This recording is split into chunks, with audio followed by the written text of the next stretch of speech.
Welcome to Company Showcase, an advertising feature on HowStreet.com. I'm Jim Goddard. We're speaking with Bill McWilliam. He's the chairman of Cascadero. Welcome back to the show, Bill. Thank you, Jim. You have some pretty good news or some interesting news about Taron.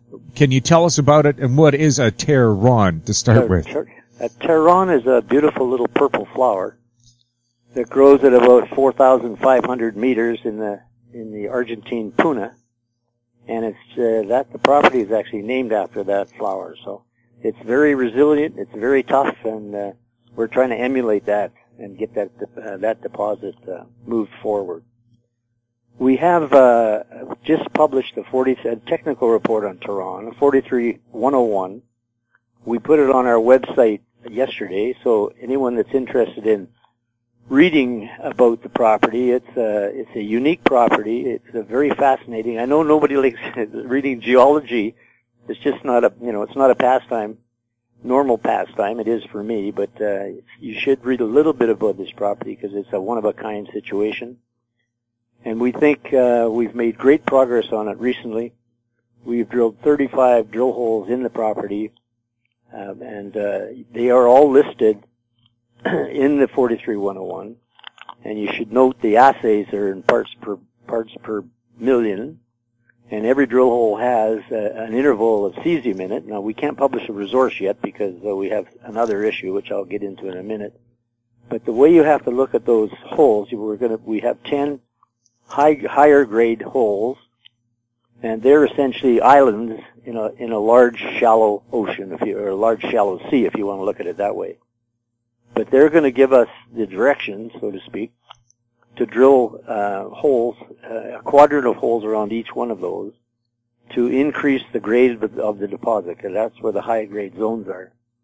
We imagined when we first started working on this property that it could be, because there's cesium outcrops over a very large area. We've only drilled 10% of the property, and we imagined it was going to be one giant pit of cesium mineralization that would dominate its industry for some time.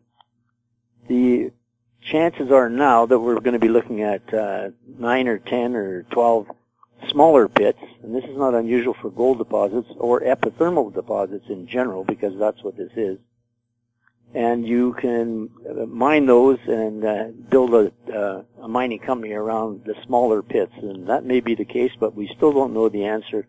We still don't know the extent of the pits, and that's what we're going to find out on the next round of drilling. So very exciting, and I should say that the company itself, we're heading into the most interesting period of the company's life. It's the most exciting exploration program in the company's history that we're coming up to in about 2 weeks. We're going to start, and that's on a program called Sarita Este, which is a legitimate, very interesting high sulfidation gold system that is that adjoins Taka Taka, the big first quantum porphyry deposit. It adjoins it to the west. We're going to be on that property with our 4 geologists and our field guys for 5 weeks. The budget for the property is about $350,000. It's going to take we're going to take about 3,500 samples off the property. And the purpose of the program is to define the size of this mineral system, the surface size of the mineral system. And we'll map every vein that's in there. There's a lot of veins, we believe, that are buried by various forms of erosion and aeolian winds. There's a lot of wind up there, so it moves the sand around quite a bit. So we're going to be doing some backhoe work to uncover those zones that are between the veins. And we're going to sample them, take heavy mineral sampling, and rock geochemistry. It's got a chance to be a very excellent property. I've been in this business for over 40 years now, and I've seen a lot of properties. We've done a lot of work. We've worked in a whole bunch of different countries, and this is the most exciting property I've ever seen. The grade so far on the first 45 samples, it runs 9 grams a ton. And that's extremely high for any kind of a surface system, let alone a gold property. And we believe that we have that area about 200 meters east-west by 300 meters north-south, sort of underhand, so to speak, that we know that there's a high-grade system there. Now we want to work into the unknown, away from that system, and just do a huge program on the north, east, and west side of the property. Where exactly are your properties? This property is in the Sarita Este mountain range. It's beside Taka itself, the big first quantum deposit. And if you go to the north west, it's 65 kilometers from Escondida. Okay, so that's a very large BHP copper mine. It's a fabulous deposit, and there's a few other big deposits in the same area. So we're in the right neighborhood. Taka is not a standalone. We don't believe a standalone, once occurring porphyry system. They exist and form in clusters. We think that this high sulfidation system, gold rich, is sitting on top of one of the buried porphyries, and that there's a very good chance that it's similar to Taka, only possibly higher in gold. It'll be a phenomenal discovery. That's the one property. Then to the south of Sarita Este on the same property, there's a second one that has an equal chance. We haven't spent a lot of time on that, but we do have over-limit samples. Over-limit means greater than 10,000 parts per million, which is about 10 grams of gold, which is 10 grams of gold. And in our last assays, we had, I think, 36 of those, where they're all fire assayed, and the highest one was 42 and a half grams. And this is from a series of quartz, pyrite, and gold veins and vein arrays. And there's very little else in that system. There's not a lot of copper. And if this is a high sulfidation quartz system, it may leach. Copper is the enemy of leaching, surface leaching. And we think it's got a very good chance of producing. But we got to get there first. We got to do the work, get all of the quartz veins mapped, and we get the orientation, put in a couple of trenches across those systems, and then figure out where the drill holes are going to go. We expect to get that done within 5 weeks. After that, Jim, we're moving up to a property called Santa Rosa, which was originally an Argentina gold before it was taken over by Barrick. And nobody paid a lot of attention to it because it's in rugged country. And but there's exposed. We got that property in 2005. Same as Sarita Este. We got that property in 2007, and no one else has owned it except us. Santa Rosa has had a few owners and a little bit of work done on it, but we've done the majority of the work recently. And it's a vein system, probably mesothermal, which means it's deep-seated, and it's got base metals and gold and silver in it. And it exists for a strike length of 7 kilometers. Intermittent areas of alteration showing where the mineralization is. What we have to do is trench across those alteration systems, see how big they are, and there's some very large areas in there that we believe are gold bearing. And this is right on surface. The assays are 3.2 grams of gold, and in an open pit setting, that's more than economic. So we're going to spend a lot of time in there. We need an excavator, something that's tracked, something with a lot of power, to trench across the alteration systems and between them to see if the veins exist between them, which we think they do. So it's an incredibly interesting property and very exciting. And to have two properties like this going under advanced exploration at this point. No drilling yet. There's been no drilling, and there's only been one trench on Sarita Este. But to have both these properties moving forward at the same time is unbelievable for a junior company, and I am very excited about the upcoming results. We should have assays on Sarita Este in a month or so, and then Santa Rosa is going to start after Sarita is done. So we got a back-to-back program. Total budget $650,000 US, and it's going to take us 7 weeks to do that.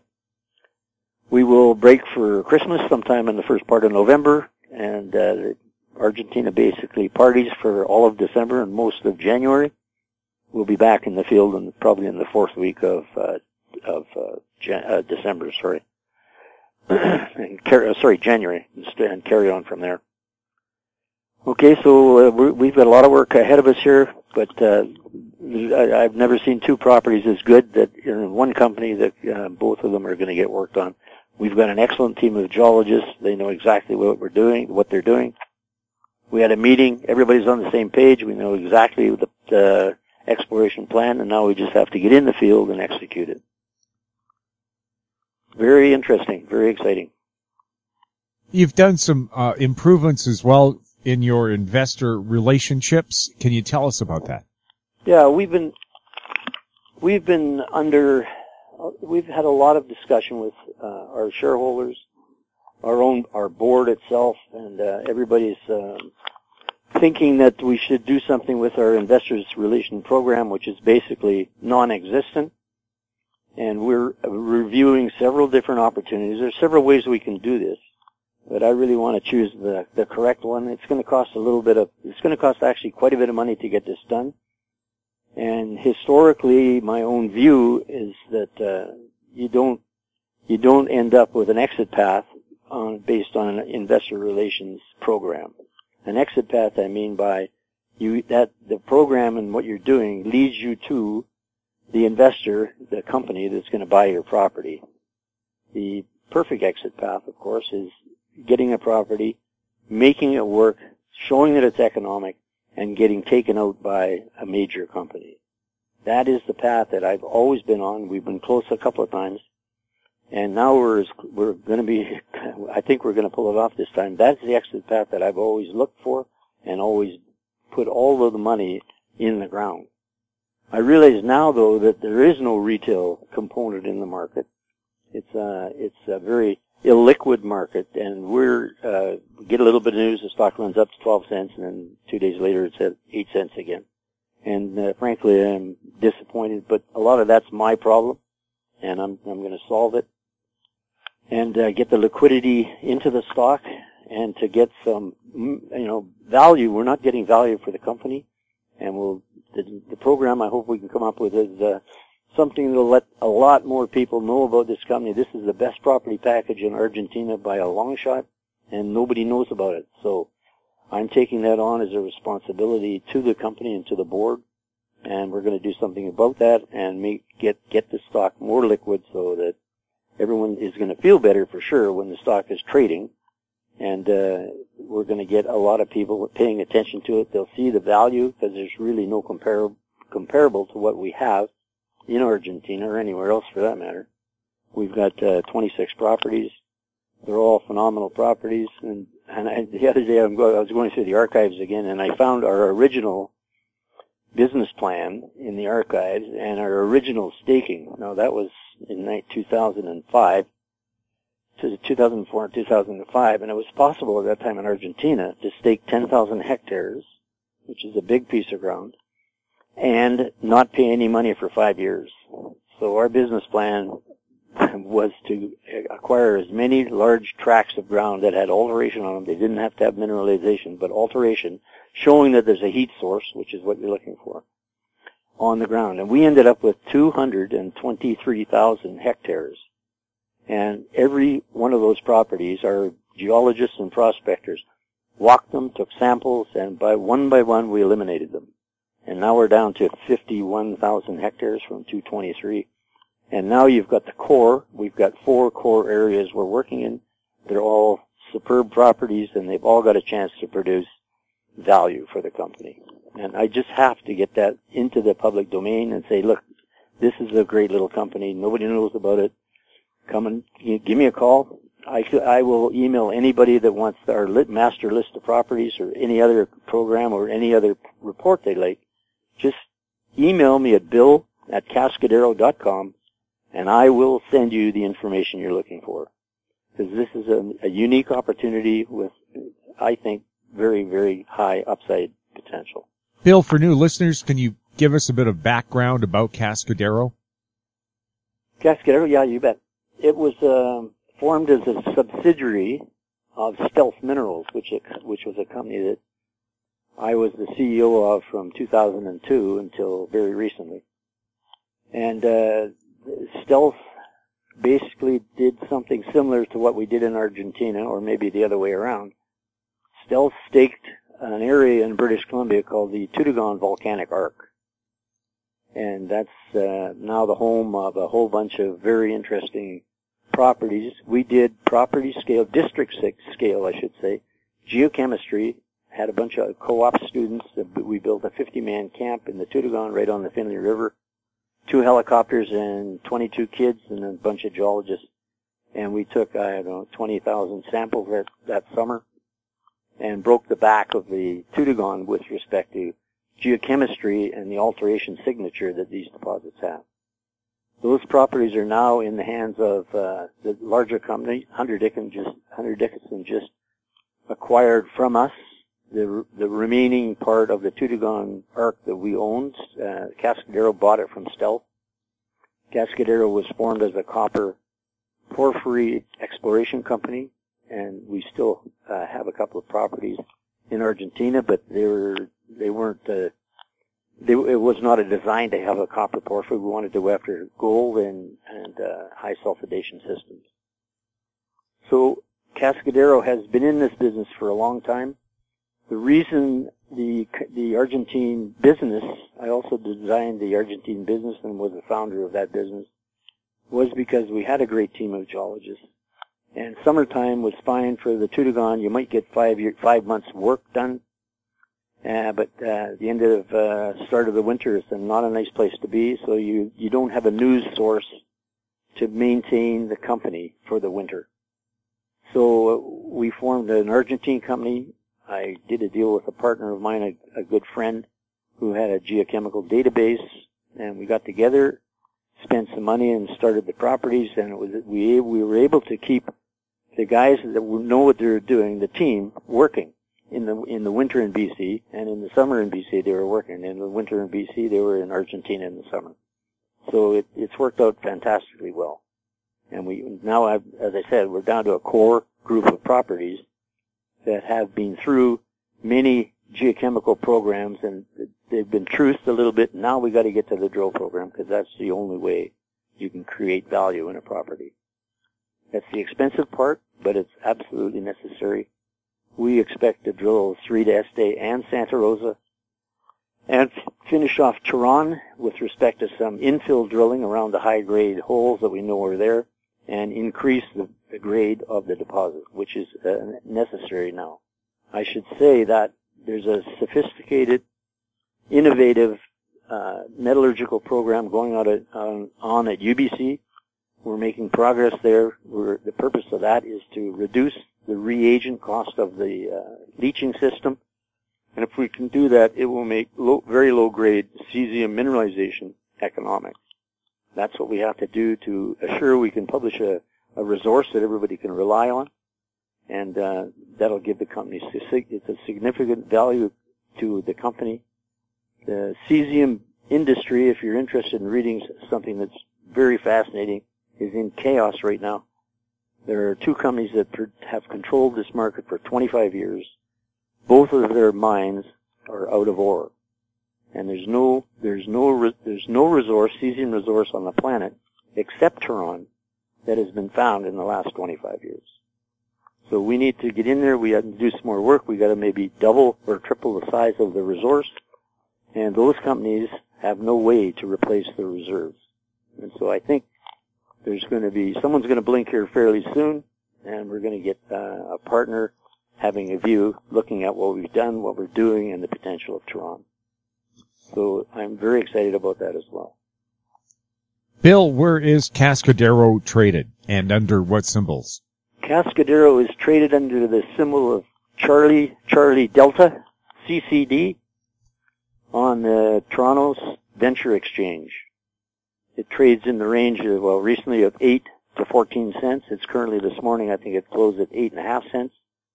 And I believe it's a super bargain. We just exercised a lot of our options, and I'm going to do some more. I'm increasing my position in the company, and I really think it's going to do well. Bill, maybe remind us again about your website. The website is Cascadero.com, and it'll show you a picture of the Cavar volcano. It's a fantastic shot, And the piles of dirt in front of it are excavations from the Taron trenches. And it's just a magical photograph that I took of the property. It was a perfect day, and that brings back huge memories, and I'm glad we got it on our webpage now. So if you want any information, give me a call, 604-924-5504, or my email, bill@cascadero.com. I'd be more than happy to send you information. Bill, thanks for the update. Okay, Jim, take care and have a good time. We've been speaking with Bill McWilliam, chairman of Cascadero. We were speaking on September 20th. I'm Jim Goddard. Comments made on Company Showcase are an expression of opinion only and should not be construed in any manner whatsoever as recommendations to buy or sell any financial instrument at any time. Archived online at HowStreet.com. Company Showcase is a production of How Street Media Incorporated.